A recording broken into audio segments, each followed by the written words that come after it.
It's time to make some changes.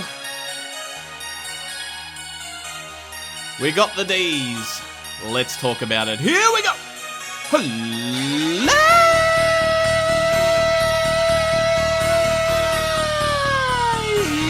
and gentlemen,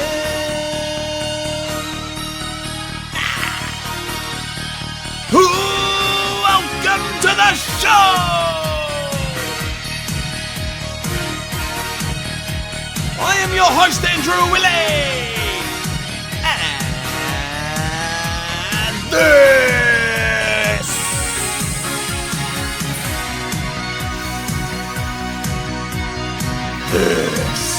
is the Ball of Truth. Thank you very much for joining me. Wherever you are around the world. Wherever you are, you silly motherfuckers. Good to be back, man. Good to be back.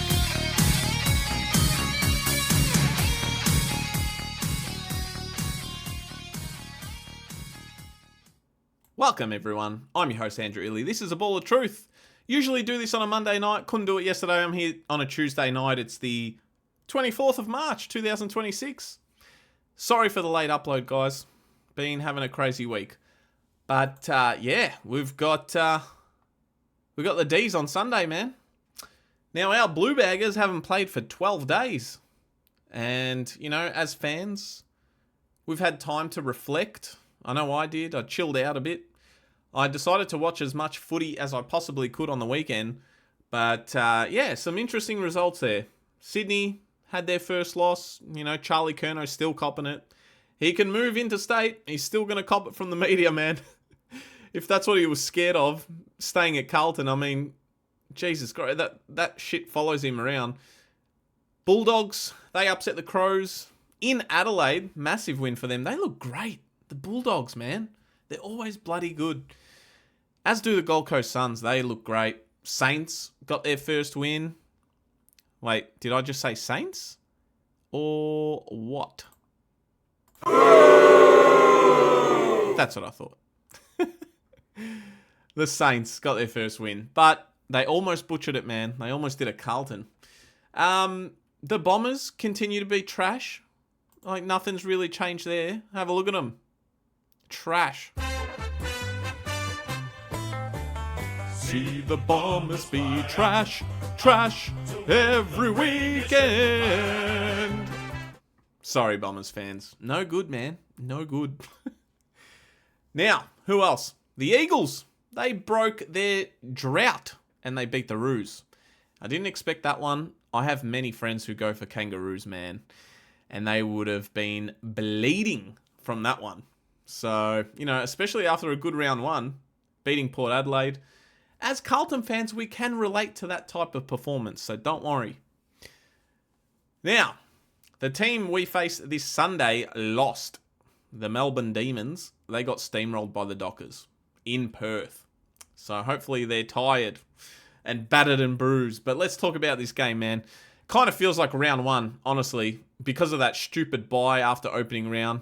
You know what? If opening round didn't exist, we would probably feel a little bit better and having different conversations. You know, would be 1-0. 1 win, 0 losses with an unconvincing win. But we are currently better off now than last season, I guess. You know, that's a plus. We're 1-1. Whereas last season we started 0-4. And I will say our first halves have been good. Like, we've seen good signs. But it's the second halves that have been horrendous. And we've spoken about this lots on the channel. It overshadows any good work that you do in the first half. So anything anyone talks about is the second half. Because, you know, theoretically that can cost you the game, the second half.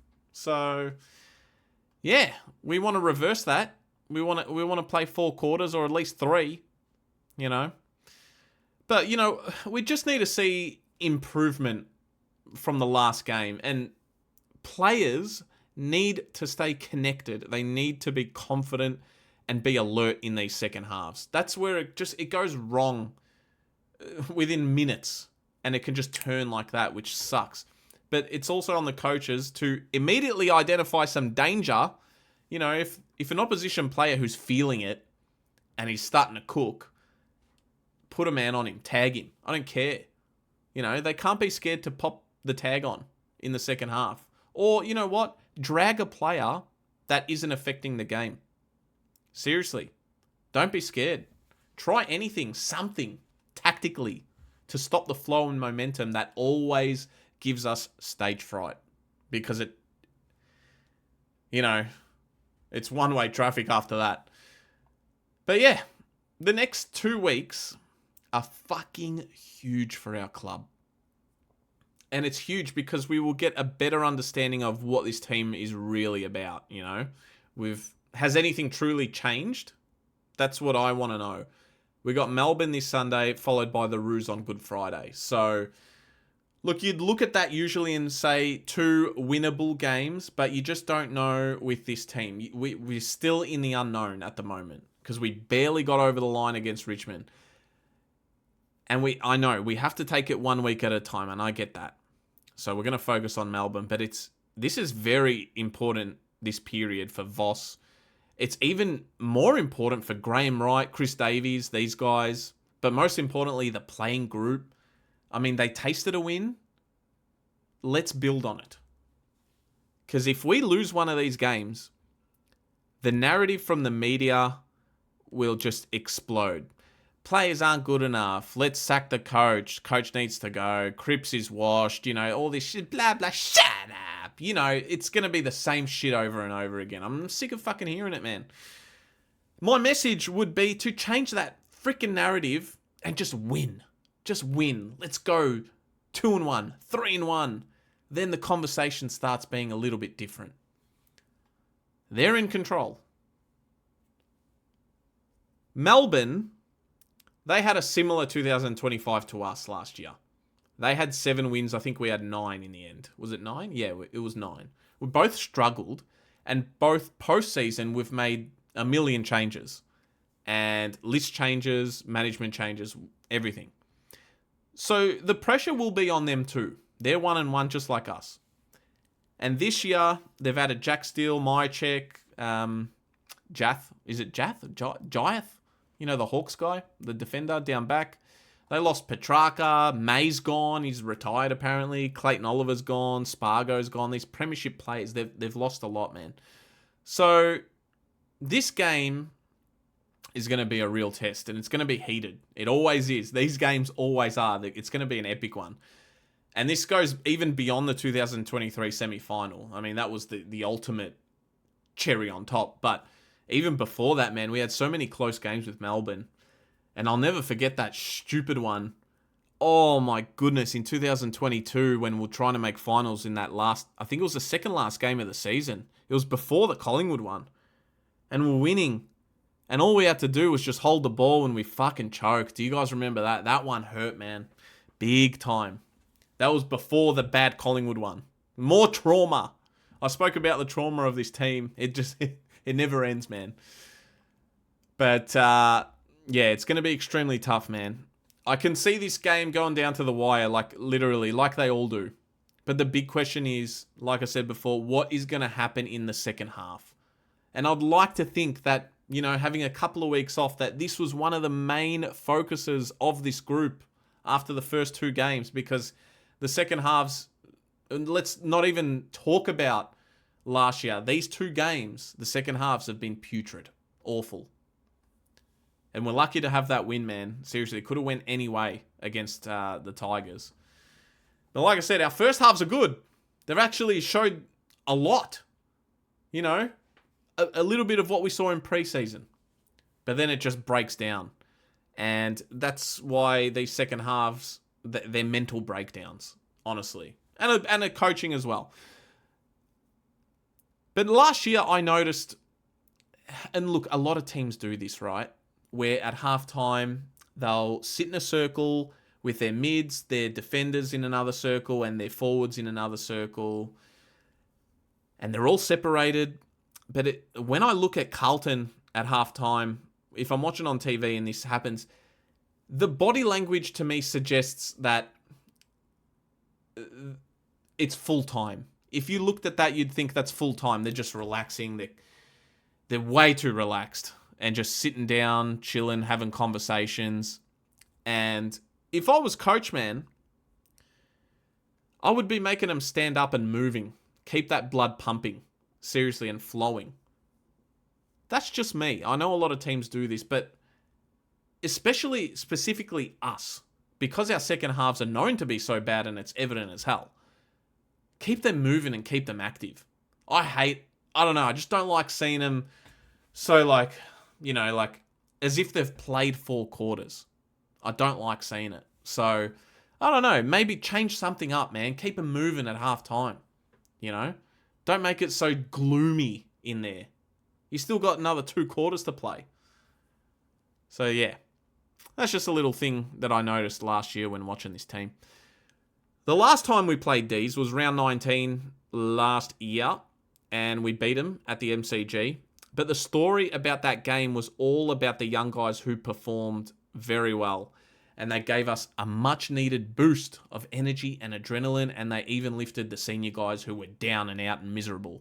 So, Cooper Lord was great. I think Moya kicked 4 that day. Frank the Tank started cooking. This was the beginning of Francis Evans just making a statement. But, he got concussed that game. He got his head smashed by May, who's not going to be playing. Flynn Young was awesome. Carroll was awesome. These guys. We want to see these guys again coming up on Sunday. So there's going to be quite a few players back in contention for selection this week, which we'll go through, because Voss has a selection dilemma and a headache ahead of him this week because there's so many players that are going to be available. And I just read the report just before I hit record on this one. So, yeah, I think it's important that Voss, before selecting, doesn't stray away from trusting these young guys, because they can do it, man. And we need speed. And I think this game against Melbourne's going to go down to speed. Seriously, we need to be faster and stronger. Some experienced heads last year let us down. Now, some of them we need back in this team for experience, the strength. But some of them are just a liability. Honestly, they don't add anything to make us win. At the same time, the game right now, AFL footy, is freaking lightning quick. So we can't have too many slow guys on this team, which is a sad truth and reality of it. And it means tough calls might need to be made. Now, do these coaches have the balls to do it? I don't know, man. But I'm talking honestly about, Cripps, Hewitt, Chera. They're the same type of player. They're not very fast. They're physical in a way, they get in. But you can't have them all in the same midfield. It becomes too clunky and slow. And you know what? Going forward, the way footy's going, there's only room for one of those type of players in your midfield, if that. Seriously. And I love all 3 of those guys, but that's just the way the game's going. I don't know if you guys think that too, but that's the way I see it. All right, so let's look at the players that are available. Frank the Tank Evans. Apparently he's available and fit. If he is, has to come in. Must come in, Frank the Tank. Nick Newman. Does the club feel like he's ready? He hasn't played much, man. He's had over a year off, and what did he play, like a couple of quarters in the VFL practice games? I don't know if he's ready. He's not listed on the injury report. It's all about minutes in the legs for him. So look, if they feel that he's ready, I would bring him in. I mean, it's more up to him. If Nick Newman feels like he's ready, then bring him in. Matt Cottrell, who we have missed dearly, man. I'm a huge fan of Matty Cottrell. He and Billy Wilson are back, but they're in the VFL. So they're going to get a game under their belt this week, and I think they play Sunday as well. Chera and Sard, both available. I wouldn't rush them back. And I would slot one of them in the VFL. Only bring one of them in. We can't have both of them come back. That's just me. I've heard Nick Haynes is also ready to go, from what I'm hearing. I don't know. You got also Blake Acres, Wade Dirksen, Jordan Boyd, Taylor Byrne, Flynn Young, Ashton Moyer. They're just waiting, man, for their opportunity to come back in. Now, I know you can't have them all in. It sucks that you can't, but that's the truth. And I think the maximum amount of changes you could probably do without completely fucking everything up is about 5. And I think we might get to see that this week. That's if the coaches have a bit of balls and want to improve this team. Look, we've had more than 5 changes before, and I automatically think of the elimination final at the Gabba where we had 7, and that was a complete disaster. So 5 is pushing it, but I reckon let's do it, man. Seriously. Unfortunately, I think the ones that will miss out are Hudson O'Keefe, the Skull. I think him or Kemp are neck and neck. I would keep probably Kemp in because just experience. He can kick a goal and his forward pressure's great. I do love both of these guys, but I think there's only room for one of them, and I think Hudson O'Keefe, who just came in against Richmond, might be out in round 3. And if he is, then you'd assume... I don't know who's coming in, but look, let's just stick with the outs. I think Hudson O'Keefe's going to come out. I think Lewis Young's going to come out. Lockie Fogarty's got to come out. Ollie Hollands, even Elijah are very, very close to coming out of this side, and I think Ollie might... Look, one of them's going to have to get dropped, in my opinion. Just for this week, man. Just go get some confidence back. They were both crap against the Tigers. Campbell Chesser, he might need a confidence booster in the VFL too. I wasn't really impressed with his game. I was in opening round. I thought he was better in opening round than the Tigers game. That's just me. So I think those 5 guys, potentially 1 or 2 might get swapped. They will probably be out of the team. Now I'm putting in Nick Haynes if he's available as well. For Lockie Fogarty, I'm taking him out, and I'm either putting Flynn Young or Taylor Byrne. One of them has to get a go. They've both been killing it in the resis, like for the preseason games and whatnot. Nick Newman, we spoke about him. If he's ready, bring him in for Ollie Hollands. I would probably choose Chera over Sard just to have an extra midfielder there available, because I think Sard, he did his hamstring more recently, so I would probably give him another week. That's just me. This is all my opinion, man. Francis Evans must come in, and probably O'Keefe will come out. And I really hope Voss isn't going into this game thinking you can't change a winning team, because you absolutely can. You need to make it better, and there's clearly players available that will do that. I've selected a team. Now, I know this is not going to happen, but I'm going to bring it up on the screen, so I need you guys to have a look. If it was up to me and I was a ruthless motherfucker, man, this is what I would do. So I'd put Harry Dean, Jacob Wiedering, Matt Carroll, Cowan. I'd give him one more chance because he wasn't great against the Tigers, but it's his first game back, so we'll excuse him. Nick Haynes back, Ollie Florent. That's your defence. Now, midfield, I've got Cooper Lord, Georgie Hewitt, Sam Walsh, Pitternet, who's been amazing, Cripps and Jagger. Jagger's awesome, and apparently he's going to be signing a new deal soon to hopefully get him to 2030, which is great news. And the forward line, we've got Benny Ainsworth. McGovern, I would keep him up forward because he impressed me against the Tigers. Will Hayward, definitely in there. Frank the Tank, Harry Mackay, and Zach Williams. And you can also change Zach Williams to defense if something's not working. And on the interchange bench, I've got Newman, Chera, Brody Kemp, Flynn Young, and Taylor Byrne. So I've gone with 2 youngies there. So yeah, let me know what you guys think of that. Look, that's my ruthlessness. That means both Hollands brothers were dropped, Lewis Young, Fogarty, and I think Hudson O'Keefe I dropped as well. And probably more. I made a lot of changes to that team. That's like me thinking outside the box. You know, I want youth and fast speed. So these are the changes that I think might be more realistic. So I've created a second team that I'm thinking the coaches might go for. And the defense, you got Sard in there instead of, who did I pick? I don't even know. Can't even think of it now. But yeah, I've got Sard in there. The midfield does not change. Forward line doesn't change too much either. But on the interchange bench, I've got Chera in there. I've got Taylor Byrne, Brody Kemp, Elijah. I kept Elijah here because I think they might keep him in. And I put Nick Newman in as well.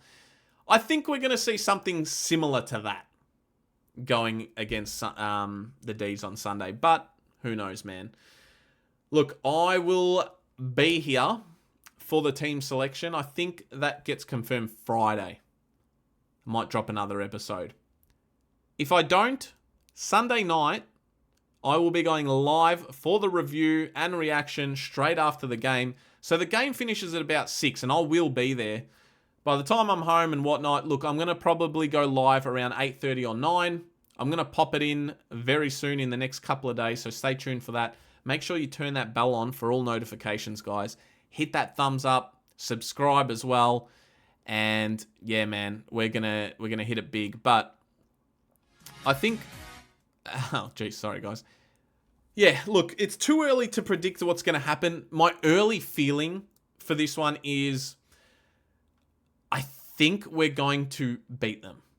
I believe we can, and I believe we will, but it also depends on selection. I need to know who's coming in, man.